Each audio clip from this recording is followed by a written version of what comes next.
আসসালামু আলাইকুম দর্শক, আপনারা দেখতেছেন আমরা আছি নীলফামারী জেলা বিএনপির ডাকে আজকে সমাবেশ এখন শেষ হলো, কিন্তু এখানে দূর দূরান্ত থেকে নেতাকর্মী এসেছেন। সমাবেশের পরেই তাদের প্রধান নেতার কাছে যে বার্তাটি পেল, তাদের মন্তব্য কি এই তৃণমূল নেতাকর্মী এবং যারা দলের জন্য এতদিন এই 17 বছর অনেক জুলুমের মধ্যে ছিল, তাদের মুখ থেকে আমরা শুনবো আসলে তারা কি বলতেছেন। আজকে যে নীলফামারী সমাবেশ, এই সমাবেশে প্রধান অতিথি ছিল জয়নাল আবেদিন।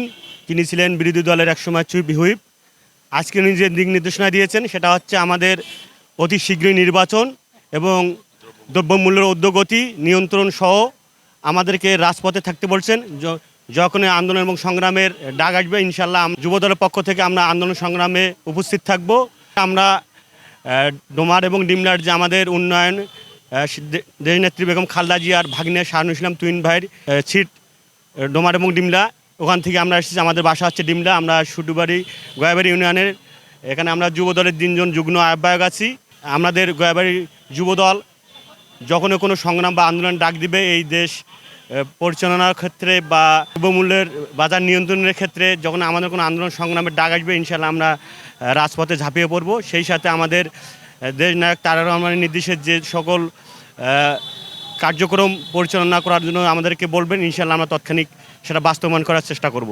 দলীয় যে শৃঙ্খলা অনেক জায়গায় বিঘ্ন ঘটতেছে, সেই ক্ষেত্রে আপনাদের করণীয় কি থাকবে? অবশ্যই আমাদের দলীয় যারা দলীয় শৃঙ্খলার বাইরে টেন্ডারবাজি বা চাঁদাবাজির সাথে জড়িত আছে, আমরা আমাদের দেশ নায়ক তারেক রহমান তাদের জন্য কঠোর অবস্থানে আর রয়েছেন এবং তাদেরকে বহিষ্কার করতেছেন। বিএনপি একটি সাংগঠনিকভাবে বৃহৎ দল।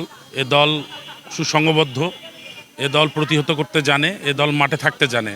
তাই আমরা যুবদল গয়াবাড়ি ইউনিয়ন যুবদলের পক্ষ থেকে তুহিন ভাইয়ের পক্ষ থেকে ধন্যবাদ জানাই।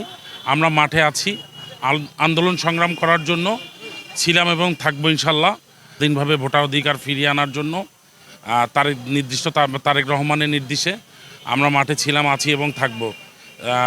দেশের আইন শৃঙ্খলার অবনতির কারণে ঊর্ধ্বগতি জিনিসপত্রের দামের কারণে আমাদের আজকের এই প্রোগ্রাম দেশনায়ক তারেক রহমানের নির্দেশে এই প্রোগ্রামে সফল হয়েছে।